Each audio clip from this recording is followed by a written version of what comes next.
بسم اللہ الرحمن الرحیم رب یسر ولا تعسر وتمم بالخیر آمین یا رب العالمین۔ آج کی کلاس میں ہمارا جو اہم موضوع ہوگا وہ مضارع کے حوالے سے، لیکن اس سے پہلے ہم پچھلے اسباق کو ایک نظر دیکھ لیں کہ ان اسباق کو بار بار دہرانے کا مقصد یہ ہے کہ اس کی اہمیت کا اندازہ ہو کہ یہ ایک اہم موضوع ہے جس کو آپ نے اچھی طرح سے سمجھنا ہے اور یاد کرنا ہے۔ تو یہ حروف جر کے حوالے سے ہم نے بات کی تھی، پھر استفہام میں حروف استفہام اور اسماء استفہام کے حوالے سے ہم نے بات کی تھی۔ یہ ساری چیزیں اہم موضوع ہیں جس کو بار بار دہرایا جا رہا ہے تاکہ اس کو آپ اچھی طرح سے یاد کر لیں، ذہن نشین کر لیں۔ اور اسی طرح سے ضمائر، اسی بنیاد پہ ہم نے آگے مزید جو ہے وہ کچھ گردانیں ماضی کی رکھی تھی سامنے، فعلہ کو سامنے رکھ کر ہم نے جو ہے وہ غائب حاضر متکلم کے جو ہے وہ مذکر مؤنث کے جو ہے وہ صیغے ہم نے دیکھے تھے۔ اور مزید اس کی وضاحت کے لیے ہم نے جو ہے وہ ایک مختلف انداز میں گردان فعل ماضی کے ہم نے دوبارہ سے اس کو دیکھی، اور ہم نے یہ بات کی تھی کہ جس میں جو حرف کا اضافہ ہو رہا ہے اور جو حرکات کی تبدیلی ہو رہی ہے اس پہ نظر رکھیں اور اس کو یاد کرنے کی کوشش کریں تاکہ جب ہم ماضی کے جملے بنائیں تو اس کو ہم سمجھ کر اور آسانی کے ساتھ ان کو ہم بنا سکیں۔ تو آج کی جو کلاس ہوگی اس میں ہم مضارع کو دیکھیں گے، سمجھیں گے اچھی طرح سے۔ تو ابھی یہ گردان اس کو آپ دیکھ لیجیے گا، اس کے جو مزید کیونکہ 14 ضمائر ہوتے ہیں تو یہ آپ کے سامنے 6 ضمائر ہیں، مزید ضمائر یہ اس طرح سے یہ 14 ضمائر ہمارے سامنے ہیں۔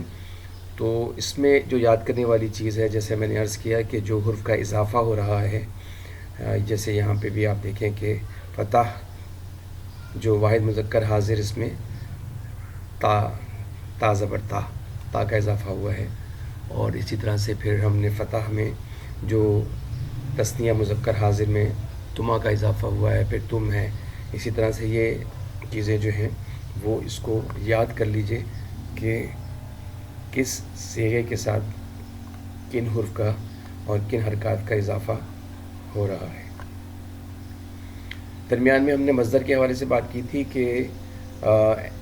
ایسا نام جو کسی کام کو ظاہر کرتا ہو لیکن اس میں زمانہ نہ پایا جائے تو اس کو ہم مصدر کہتے ہیں۔ تو یہ بھی ہم نے ایک چھوٹی سی چیز ساتھ ساتھ جو ہے وہ دیکھی تھی کہ ہم نے مصدر کے حوالے سے یہ ہم نے دیکھا تھا اور سمجھا تھا کہ مصدر ایسا کلمہ جو صرف کام کے نام کو ظاہر کرے مصدر کہلاتا ہے، اور اس کا شمار بھی اس میں کیا جاتا ہے، مثلاً لکھنا، کھانا، پڑھنا وغیرہ۔ تو یہ ایک چھوٹی سی چیز، اس کو بھی یاد رکھنے کی کوشش کیجیے گا۔ آگے ہم آج کا جو ہمارا اہم موضوع ہے اس ماضی مضارع، جس طرح سے ہم نے پچھلی کلاس میں تھوڑا سا تذکرہ کیا تھا کہ ہم اردو اور انگریزی میں جو ہے وہ حال، ماضی، مستقبل کی، پریزنٹ، پاسٹ اور فیوچر کی بات کرتے ہیں، لیکن عربی میں جو ہے وہ جب ہم مضارع کی بات کریں تو سمجھ لیں کہ اس میں پریزنٹ اور فیوچر دونوں جو ہے وہ شامل ہوتے ہیں۔ یہاں پر بھی وہی طریقہ کار آپ کو سمجھنا ہے کہ جو ضمائر ہیں 14، اس میں کن کن الفاظ کا اضافہ اور کن کن حرکات کا اضافہ ہو رہا ہے، یہ ہمیں اس کو اچھی طرح سے سمجھنا ہے۔ تھوڑی سی تبدیلی سے معنی بالکل تبدیل ہو جاتے ہیں،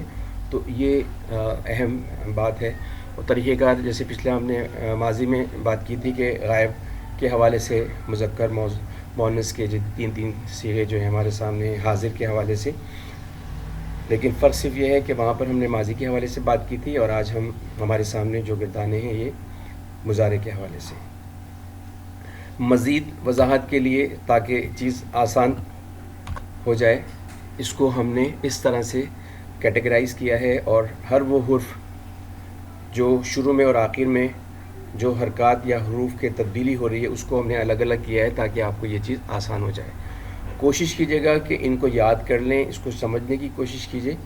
اور انشاءاللہ ہم اگلی کلاس میں ہم جملے بنانے کی کوشش کریں گے، اور جملے بنانے کے لیے ہم انہی جو چیزیں سیکھی ہیں، حروف جر، حروف استفہام، ضمائر، اور پھر یہ جو ہم نے ماضی مضارع ہیں، ان کو ہم ذہن میں رکھ کر جملے بنائیں گے تاکہ تمام چیزیں جو ہیں وہ ریوائز بھی ہوتی رہیں اور جملے بنانے کا طریقہ آپ کو آسانی سے سمجھ میں آ جائے۔ تو آج کی کلاس کو ہم یہیں رکھتے ہیں، پچھلے تمام اسباق کو اچھی طرح سے دیکھ لیجیے گا تاکہ چیزیں یاد ہو جائیں۔ السلام علیکم ورحمۃ اللہ وبرکاتہ۔